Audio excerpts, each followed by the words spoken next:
Hi students, మీరు చూస్తున్నారు education jobs EA channel. నేను మీ నాగార్జున సార్ని. ఈరోజు మనము కొత్త chapter electric charges and fields, మనకు ఇంటర్మీడియట్ సెకండ్ ఇయర్లో ఎలక్ట్రిక్ ఛార్జ్ అండ్ ఫీల్డ్స్ అనే చాప్టర్ ఉంది. దానికి సంబంధించి దాంట్లో మనం ఎలక్ట్రోస్టాటిక్ అంటామండి. దాన్నే ఈ ఎలక్ట్రోస్టాటిక్లో ఉన్న టాపిక్స్ అనమాట అవన్నీ కూడా. అయితే మనం ముఖ్యంగా ఎలక్ట్రిక్ ఛార్జ్ ఫీల్డ్స్ గురించి మాట్లాడాలంటే ముందు మనం ఎలక్ట్రోస్టాటిక్ అంటే ఏంటో తెలియాలి. అంటే ఇక్కడ ఎలక్ట్రో అంటే ఏం చెప్పొచ్చు అంటే ఛార్జ్, ఏం చెప్పొచ్చు అండి ఛార్జ్. మరి స్టాటిక్ అంటే రెస్ట్ అనమాట. అంటే ఏవైతే ఛార్జెస్ రెస్ట్లో ఉంటాయో వాటి గురించి డిస్కస్ చేసేదాన్ని మనం ఎలక్ట్రోస్టాటిక్ అంటాం. ముఖ్యంగా చెప్పాలంటే మనము ఈ స్టాటిక్ అంటే ఓకేనా, డస్ నాట్ మూవింగ్ ఓకేనా. డస్ నాట్ మూవింగ్ అంటే ఏం ఛార్జెస్ అనేవి ఎటువంటి మూమెంట్ ఉండదు, రెస్ట్లో ఉంటాయి అని అర్థం. అదే డైనమిక్ అంటే, so dynamic means charges are moving అనమాట.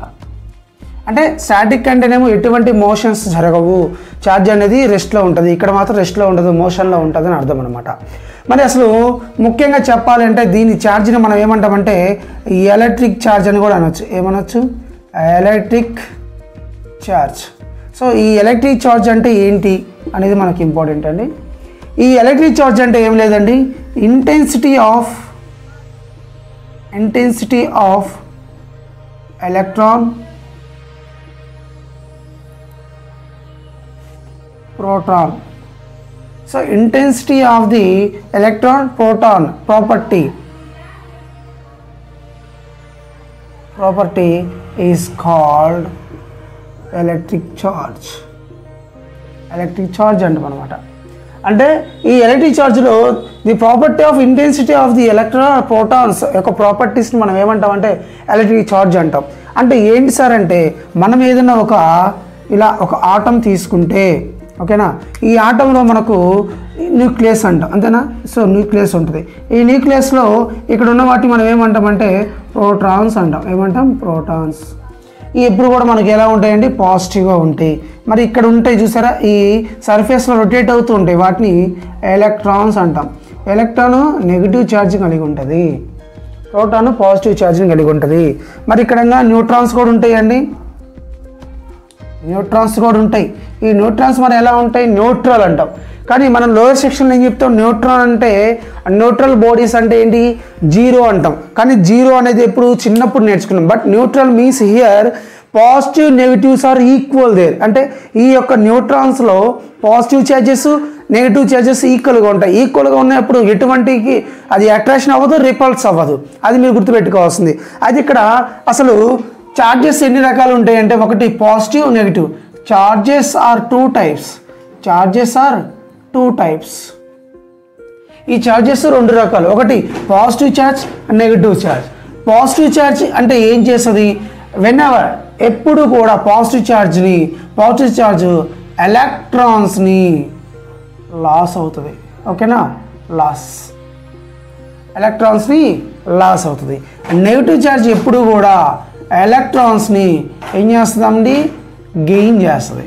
ఓకేనా, గెయిన్ అంటే పాజిటివ్ ఛార్జ్ ఎప్పుడు కూడా ఎలక్ట్రాన్స్ని బయటికి పంపించేస్తూ ఉంటుంది, నెగిటివ్ ఛార్జ్ ఎప్పుడు కూడా ఎలక్ట్రాన్స్ని అట్రాక్ట్ చేస్తూ ఉంటుంది. ఓకేనా, ఇది మీరు గుర్తుపెట్టుకోవాల్సింది. అయితే లైక్ పోల్స్ ఏమవుతుందంటే మనము లైక్ ఛార్జెస్, అన్లైక్ ఛార్జెస్ అంటాం.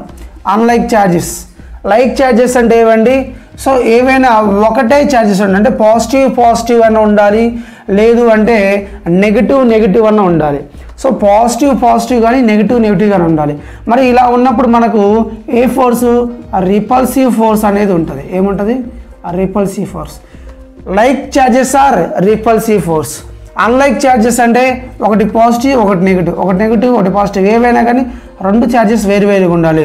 Then what happened, attractive force ఉంటుంది. వాటి మధ్య ఏముంటుంది, అట్రాక్టివ్ ఫోర్స్ ఉంటుంది. ఇది చాలా ఇంపార్టెంట్.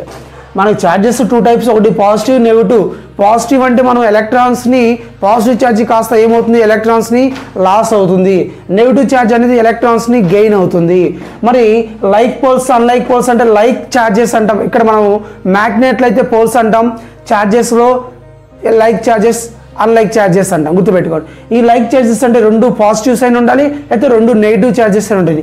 వాటిని లైక్ ఛార్జెస్ అంటాం. ఆ లైక్ ఛార్జెస్ మధ్య ఉండే ఫోర్స్ని మనం రిపల్సివ్ ఫోర్స్ అంటాం. సో అన్లైక్ ఛార్జెస్ అన్నప్పుడు ఒకటి నెగిటివ్ ఒకటి పాజిటివ్, లేదా ఒకటి పాజిటివ్ ఒకటి నెగిటివ్ ఉండాలి. ఈ అన్లైక్ ఛార్జెస్ మధ్య ఉండే ఫోర్స్ ఏంటంటే అట్రాక్టివ్ ఫోర్స్ ఉంటుంది. ఎందుకంటే 2 ఒకటే ఉంటే ఏమవుతుందంటే అట్రాక్టివ్ అవుతాయి అనేది మీరు గుర్తుపెట్టుకోవాల్సింది. ఓకేనా. సో ఇది మనకు బేసిక్ థింగ్స్, అంటే మనకు ఎలక్ట్రిక్ చార్జెస్ అండ్ ఫీల్డ్స్లో మెయిన్గా ఇంపార్టెంట్ అయిన బేసిక్ అనమాట. ఛార్జ్ అంటే ఏంటి, రెస్ట్ అంటే ఏంటి, స్టాటిక్ ఏం జరుగుతుంది, ఎలక్ట్రిక్ ఛార్జ్ అంటే ఏం చెప్పొచ్చు. మరి అసలు ఈ ఎలక్ట్రోస్టాటిక్ అసలు దేన్ని డిస్కస్ చేస్తుంది? ఈ ఎలక్ట్రోస్టాటిక్ అనేది మనకు మెయిన్గా charges and fields, the electrostatic study of the charges and fields and potential charges గురించి డిఫరెన్స్ అనమాట. ఈ ఎలక్ట్రోస్టాటిక్ దేన్ని స్టడీ చేస్తారంటే ఛార్జెస్ని, ఫీల్డ్స్ని, పొటెన్షియల్ని, వీటి గురించి స్టడీ చేయడం జరుగుతుంది. అయితే ఇది మనకు చాలా చాలా ఇంపార్టెంట్. మరి ఇక్కడ ఛార్జ్ ఉందన్న బాగానే ఉంది. ఈ ఛార్జ్ని మనం అసలు దేంతో డినోట్ చేస్తామంటే క్యూ, ఏంటిది క్యూ, ఓఆర్ఆర్ క్యాపిటల్ క్యూ. ఛార్జ్ని మనం దేంతో క్యూ అనే అక్షరంతో డినోట్ చేస్తాం. So charge is denoted by q or capital q. So మరి వీటికి కూడా ఎస్ఐ యూనిట్స్ ఉంటాయి కదా. ఛార్జ్ని మనం దేంతో కొలుస్తామంటే కూలుమ్, ఏంటిది కూలుమ్. ఓకేనా. దీన్ని మనం సింబల్ ఏం రాస్తామంటే సి రాస్తాం, గుర్తుపెట్టుకోవాలి. ఓకేనా. సో మనకు స్మాల్ ఈ అంటే ఎలక్ట్రిక్ ఛార్జ్, స్మాల్ ఈ ఎలక్ట్రిక్ ఛార్జ్ మనకు వాల్యూ ఉంటుందండి 1.6 × 10⁻⁹ ఓకేనా కూలుమ్. ఓకే. సో ఈ అనేది అంటే ఎలక్ట్రిక్ ఛార్జ్ అంటాం. ఈ అంటే 1.6 × 10⁻⁹ కూలుమ్. సి అంటే కూలుమ్. ఇది చాలా చాలా ఇంపార్టెంట్, మీకు గుర్తుపెట్టుకోవాల్సింది. ఈ వాల్యూ కాన్స్టెంట్ వాల్యూ అంటే ఇది E = 1.6 × 10⁻⁹ కూలుమ్. ఎస్ఐ యూనిట్స్ కూలుమ్ ఇన్ అంటే సి అంటాం. మరి ఛార్జ్ అనేది ఏ క్వాంటిటీ, స్కేలార్ క్వాంటిటీ. ఎందుకని, సో మ్యాగ్నిట్యూడ్ ఛార్జ్ ఉంటుంది, అది డైరెక్షన్ చెప్పదాం మనం. ఛార్జ్ ఉంది అంతే. సో అది ఎటు వెళ్తుంది అనేది మనం ఇక్కడ డిస్కస్ చేయాలి. కాబట్టి ఛార్జ్ అనేది స్కేలార్ క్వాంటిటీ. ఓకేనా.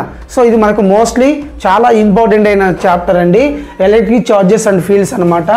ఎలక్ట్రోస్టాటిక్ ఛార్జెస్ని, ఫీల్డ్స్ని, పొటెన్షియల్ గురించి స్టడీ చేస్తుంది. అసలు ఎలక్ట్రో అంటే ఛార్జ్ అంటాం, స్టాటిక్ అంటే రెస్ట్ అంటాం. స్టాటిక్ని మనం డస్ నాట్ మూవింగ్, ఛార్జ్ అనేది మూవ్ అవ్వదు. డైనమిక్స్ అనే వాటిలో ఛార్జ్ అనేది మూవ్ అవుద్ది. మరి ఎలక్ట్రిక్ ఛార్జ్ అంటే ఏంటంటే the property of intensity of electron or proton అనమాట. దాని యొక్క ప్రాపర్టీస్ మనం ఏమంటాం అంటే ఎలక్ట్రిక్ ఛార్జ్ అంటాం. మరి ఎలక్ట్రిక్ ఛార్జ్లో మనకు అసలు ఒక న్యూక్లియస్ కానీ ఒక ఆటం కానీ తీసుకుంటే మనకు న్యూక్లియస్ ఉంటుంది ఆటంలో. ఈ న్యూక్లియస్లో మనకు ప్రోటాన్స్ ఉంటాయి, అలానే ఎలక్ట్రాన్స్ ఉంటాయి. ప్రోటాన్స్ ఎప్పుడు పాజిటివ్ ఛార్జ్ ఉంటాయి, ఎలక్ట్రాన్స్ ఎప్పుడు నెగిటివ్ ఛార్జ్ ఉంటాయి. మరి న్యూట్రాన్స్ అంటే ఏంటి, న్యూట్రల్ అంటాం. న్యూట్రల్ అంటే ఏం లేదు, ఇక్కడ జీరో కాదండి, పాజిటివ్స్ నెగిటివ్స్ రెండు కూడా ఈక్వల్గా ఉంటాయి. అలాంటి వాటిని మనం న్యూట్రల్ బాడీస్ అంటాం. ఛార్జెస్ మనం 2 టైప్స్గా చెప్పచ్చు. ఒకటి పాజిటివ్, నెగిటివ్. పాజిటివ్ ఛార్జ్ ఎప్పుడు కూడా ఎలక్ట్రాన్ని లాస్ అవుతుంది, నెగిటివ్ ఛార్జ్ ఎప్పుడు కూడా ఎలక్ట్రాన్ని గెయిన్ అవుతుంది. లైక్ ఛార్జెస్ ఎప్పుడు కూడా రిపల్సివ్ ఫోర్స్ ఉంటుంది, అంటే పాజిటివ్ ఛార్జెస్ మధ్య ఉండే ఫోర్స్ని రిపల్సివ్ ఫోర్స్ అంటాం. అన్లైక్ ఛార్జెస్ అంటే ఒకటి పాజిటివ్ ఒకటి నెగిటివ్ ఉంటుంది, వాటి మధ్య ఉండే ఫోర్స్ని మనం అట్రాక్టివ్ ఫోర్స్ అంటాం. మరి ఈ ఛార్జ్ని మనము ఈ ఎలక్ట్రిక్ ఛార్జ్ని అసలు దేంతో డినోట్ చేస్తామంటే క్యూ ఆర్ క్యాపిటల్ క్యూతో డినోట్ చేస్తాం. ఇది మనకు స్కేలార్ క్వాంటిటీ అంటాం. ఎస్ఐ యూనిట్స్ని కూలుమ్, సి అంటాం. E = 1.6 × 10⁻⁹ కూలుమ్. ఓకేనా. ఇది ఇంట్రడక్షన్ బేసిక్ అండి. ఓకే. సో నెక్స్ట్ మనం కూలుమ్స్ ఇన్వర్స్ స్క్వేర్లా ఎలా ఉంటుందో చూద్దాం. ఓకే. సో ఇలాంటి మరిన్ని వీడియోస్ కోసం మన ఛానల్ చూస్తూ ఉండండి. లైక్ చేయండి, షేర్ చేసి కొంచెం సబ్స్క్రైబ్ చేసుకొని సపోర్ట్ చేయండి. Thank you.